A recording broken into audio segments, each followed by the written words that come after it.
જય સ્વામિનારાયણ। અમારો ચારધામ યાત્રા પ્રવાસ એ જ્યારે દિન પ્રતિદિન અનેક તીર્થસ્થાનો એના દર્શન કરતા કરતા અમે આગળ જઈ રહ્યા છીએ। 1 મહિના ઉપર સમય જતો રહ્યો છે અને અનેક તીર્થોની અંદર દર્શન કરતા આંધ્રપ્રદેશની અંદર આવેલ ગુંટૂર જિલ્લામાં મંગલગિરી નામનું મહાન તીર્થક્ષેત્ર, ત્યાં અમે દર્શન કરવા માટે જઈ રહ્યા છીએ। તમે જોઈ શકો છો કે બપોરનો સમય હતો, ઉપર સૂર્યનારાયણ દેવ બરાબર તપી રહ્યા હતા અને એ જ વખતે નૃસિંહનારાયણના મંદિરે યાત્રાર્થીઓ દર્શન માટે જાય છે। તમે મંગલગિરી એનો ગેટ જોઈ શકો છો। મંગલગિરીની તલેટીનું સ્થાન એ પણ તમે નિહાળી રહ્યા છો અને જ્યાં નૃસિંહ લક્ષ્મી બિરાજમાન છે એ સારા મંદિરના ગોપુરમો એના દર્શન તમે કરી રહ્યા છો। અહીંયા નૃસિંહ ભગવાન એનું મુખારવિંદ એના દર્શન થાય છે। એમ કહેવાય કે આંધ્રપ્રદેશના ગુંટૂર જિલ્લાનું નૃસિંહ મંદિર ભારતના 8 મહાન ક્ષેત્રોમાં એનું એક છે। એ 8 સ્થાનો ખુદ ભગવાન વિષ્ણુએ પ્રગટ કર્યા છે। આ જગ્યાએ માં લક્ષ્મી એણે તપ કર્યું હતું, એટલે આનું નામ મંગલગિરી પર્વત પાડવામાં આવ્યું છે। અહીંયા લક્ષ્મીજીના પણ સરસ મજાના નયનારમ્ય મૂર્તિ છે। વિડીયો શૂટિંગની મનાઈ હોવાથી એ મૂર્તિના અમે દર્શન કરાવી શકતા નથી। એનો અર્થ એમ થાય મંગલગિરીનો કે શુભ પર્વત। આ મંદિરમાં દ્રવિડ શૈલીનો ઉપયોગ કરવામાં આવ્યો છે અને મંદિરના પ્રવેશ કરતા જ્યારે આપણે પ્રવેશ કરીએ તમે જોઈ શકો છો કે ઉત્સવની અંદર જે ગરુડ આદિ ચિત્ર પ્રતિકૃતિઓ એને રથયાત્રા કાઢવામાં આવે, તેમજ વિશાળ મંદિરનું પરિસર, આગળનો ભાગ ગર્ભગૃહનો, એને પણ તમે નિહાળી રહ્યા છો। ગરુડજી એના દર્શન કરી રહ્યા છો। આ મંદિરના પ્રવેશ કરતા નકશેદાર સ્તંભો કે એ તમે જોઈ શકો છો એ ત્યાં જોવા મળે છે। અહીંયા ભગવાનની મૂર્તિ નહીં પણ ભગવાનનું મુખારવિંદ એના દર્શન થાય છે। આ જે ઉત્સવની છત્રીઓ રંગબેરંગી ભરત કામની અંદર તેમજ ઊનના રેસાઓથી પાલખી છત્રી આદિ સુશોભિત છે। આ જે નૃસિંહ ભગવાનનું મંદિર, આશ્ચર્યની વાત તો એ છે કે અહીંયા ભગવાન નૃસિંહ એનું મુખ 15 સેન્ટીમીટર ખુલ્લું છે અને ધાતુથી મઢેલું છે। અસલ મુખ સ્વયંભૂ છે માનવામાં આવે છે। મંગલગિરીમાં નૃસિંહ ભગવાનના 2 મંદિરો આવેલા છે। પરિસરમાં જે તળેટીમાં મંદિર છે ત્યાં તમે જોઈ શકો છો કે સરસ મજાનો સોનાથી મઢેલો કૂવો, એના દર્શન કરી રહ્યા છો। અને ત્યાં જ્યારે પૂછવામાં આવ્યું કે આ કૂવાનું મહત્વ શું, ત્યારે બતાવવામાં આવ્યું કે ભગવાન નૃસિંહ અને માં લક્ષ્મી એના પૂજા અર્ચનાદિકની અંદર આ કૂવાનું પાણી જે ઉપયોગમાં લેવામાં આવે છે, જે પનકલા મંદિર કહેવામાં આવે, એ મંદિરે હવે અમે દર્શન કરવા માટે જઈ રહ્યા છીએ અને ત્યાં નૃસિંહ ભગવાન એના મુખારવિંદ એના દર્શન થાય છે।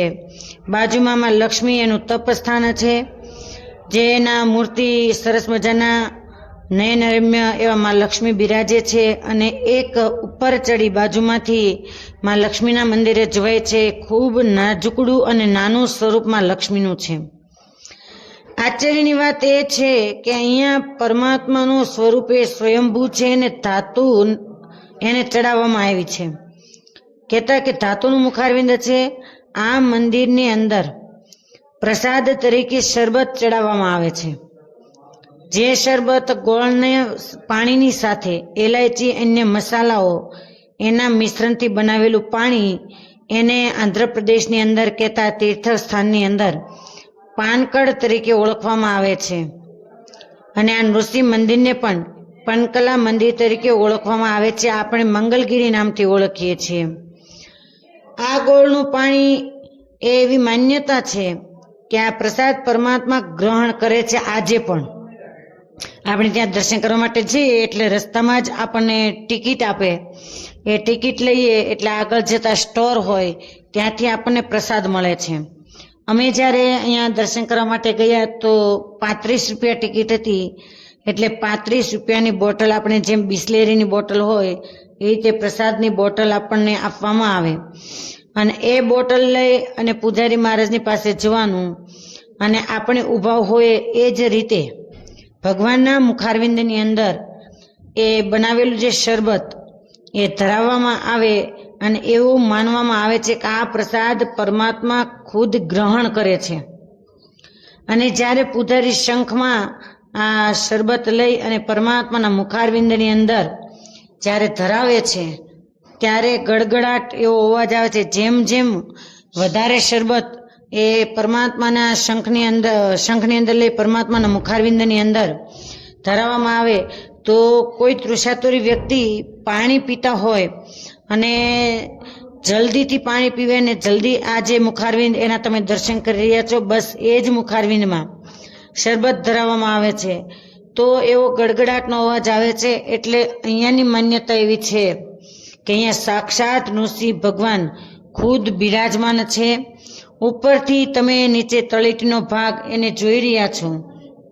આ જે ઉપરની તળેટી પરિસર ત્યાં માં લક્ષ્મીનું મંદિર છે. આ પગથિયા ચડી અને માં લક્ષ્મીના મંદિરે અવાય છે. તમે ગરુડ સ્તંભ એના પણ દર્શન કરી રહ્યા છો ને તમે જે જલતી જ્યોત છે એને જોતા તમને આશ્ચર્ય થશે કે આ શું હશે. અહીંયા પુરાતનીય વૃક્ષ પીપળનું આવેલું છે. એ પીપળના વૃક્ષ નીચે જ આ મંદિર એ છવાયેલું છે, પ્રસરાયેલું છે. તો અહીંયા ઊનના દોરાથી આ જે દીવાની જ્યોત છે એ મઢેલી છે. ત્યાર પછી અમે રાજમહેન્દ્રી ત્યાં દર્શન કરવા માટે જઈ રહ્યા છીએ. મહેન્દ્રીના ગોદાવરી નદી એના તમે દર્શન કરી રહ્યા છો, જેને આપણે આપણી ભાષામાં પોળા પટવાળી નદી તરીકે જોઈએ છીએ.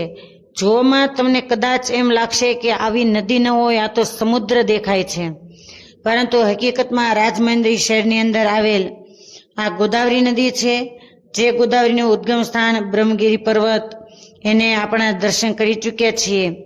અને નીલકંઠ વર્ણની વચનામૃતની અંદર પોળા પટવાળી નદીનો જે ઉલ્લેખ કરવામાં આવે કે નીલકંઠ વર્ણીએ પોતાનું દેહ છે તણાતો મેલો હતો, એ પોળા પટવાળી નદી એના તમે દર્શન કરી રહ્યા છો.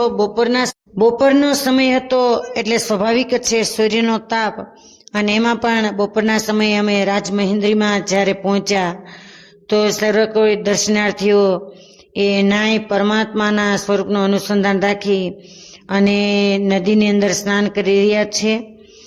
રાજમહેન્દ્રી નામ સાંભળતા જ આપણને એવું લાગે કે આ ગામ હશે કે કોઈ તીર્થ સ્થાન હશે. યાત્રાર્થીઓને સ્નાન કરવાની અંદર તરવાની પણ મજા આવતી હતી. તો વિશાળ જાણે સમુદ્ર છવાયેલો હોય એવું આ રાજમહેન્દ્રી, એમાં પણ અનેક તીર્થસ્થાનો આવેલા છે. કોટિલિંગેશ્વરાધિક મંદિર, તમે અલગ અલગ મારડું મિલી, આપણે તો બોલવામાં પણ અટપટા શબ્દ થાય એવા અનેક તીર્થો આ રાજમહેન્દ્રીની અંદર આવેલા છે. અને વિશાળ પોળા પટવાળી નદી ત્યાંથી પસાર થઈ રહી છે. ત્યાર પછી અમે સિંહાચલમ ત્યાં દર્શન કરવા માટે જઈ રહ્યા છીએ. આ સિંહાચલમ એમાં આપણે નીચેથી આપણી ગાડીઓ છોડી અને ત્યાંની ગાડીમાં બેસીને જવાનું હોય. ત્યાંની બસો એ 10-10 રૂપિયા ટિકિટની અંદર ત્યાં લઈ જાય છે. આ મંદિરમાં ભગવાન નૃસિંહનું પ્રાગટ્ય થયું હતું. ભગવાન નૃસિંહ એ ભક્તરાજ પ્રહલાદની રક્ષા કરવા માટે હિરણ્યકશિપુ એનો નાશ કર્યો હતો એવો વિષ્ણુ ભગવાનનો ચોથો અવતાર.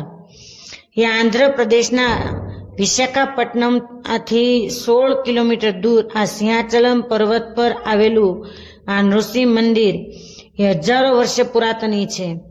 આ મંદિરમાં હિરણ્યકશિપુના વધ પછી તમે પરમાત્માના દર્શન કરી રહ્યા છો કે કયા સ્વરૂપે અહીંયા પરમાત્મા બિરાજમાન છે. તો તમે જોઈ શકો છો કે લિંગ ટાઈપે જે ચંદન ચર્ચેલું છે, તો એ આ જે રામાનુજ સંપ્રદાયનું તિલક તમને દેખાય એ બંને મૂર્તિઓ સાથે જ છે. તો ચંદન લેપ છે, એ લેપની નીચે વરાહ ભગવાન એનું સ્વરૂપ આવેલું છે, પરંતુ કાયમના માટે આ મૂર્તિને લેપનું અર્ચન કરવામાં આવે છે, ચંદનના લેપનું, અને એક જ દિવસ એ લેપને દૂર કરવામાં આવે છે, જેથી કરીને નૃસિંહ ભગવાન અને વરાહ ભગવાન બંને અવતારોના એક સાથે દર્શન થાય છે. હિરણ્યકશિપુના વધ પછી ખુદ પ્રહલાદજીએ આ મંદિર બંધાવ્યું છે. વર્ષો પછી આ મંદિર ધરતીમાં સમાઈ ગયું હતું ને ત્યાર પછી પુરુરવા રાજાએ ફરી સ્થાપિત કર્યું છે. અને આ પુરુરવાએ ઋષિની મૂર્તિ ધરતીમાંથી કાઢી અને ફરીને આ જ જગ્યાએ પ્રતિષ્ઠા કરી છે અને એને ચંદન લેપથી ઢાંકી દીધા છે. વર્ષમાં વૈશાખ સુદ ત્રીજ કહેતા આખા ત્રીજના દિવસે એ ચંદન લેપ કાઢી નાખવામાં આવે છે અને એ દિવસે બહુ જ મોટો ઉત્સવ ઉજવાય છે. 13મી શતાબ્દીમાં રાજાઓએ રિનોવેશન કર્યું હતું એવું માનવામાં આવે છે આ મંદિરનું. આ મંદિરને લક્ષ્મી નૃસિંહ મંદિર તરીકે પણ ઓળખવામાં આવે છે અને યદાદ્રી નામથી પણ ઓળખાય છે. આ મંદિરમાં ભગવાન અલગ અલગ 9 રૂપમાં પૂજાય છે. 8મી શતાબ્દીમાં આ મંદિરનું નિર્માણ કાર્ય એ ચાલુ કરવામાં આવ્યું હતું. અહીં એક એવો સ્તંભ છે કે જ્યાં નૃસિંહ ભગવાનનું પ્રાગટ્ય થયું હતું અને એ સ્તંભને સરસ મજાના કપડાથી સુશોભિત કરવામાં આવેલો છે.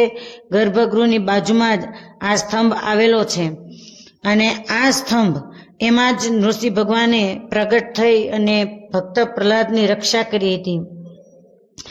આ નૃસિંહ મંદિર મુલતાનમાં એક પણ નૃસિંહ મંદિરના પ્રાગટ્ય તરીકે ગણાય છે અને અહીંયા ગૌમુખમાંથી આવે એવા ગંગાજી એના પણ દર્શન થાય છે અને ત્યાં યાત્રાર્થીઓ સ્નાન કરી અને પવિત્ર જળને ગ્રહણ કરે છે. એવું ગંગા સ્થળ પણ આ સિંહાચલમમાં આવેલું છે. તો આવા સરસ નૃસિંહ ભગવાન પ્રાગટ્યના દર્શન અસ્તુ. જય સ્વામિનારાયણ.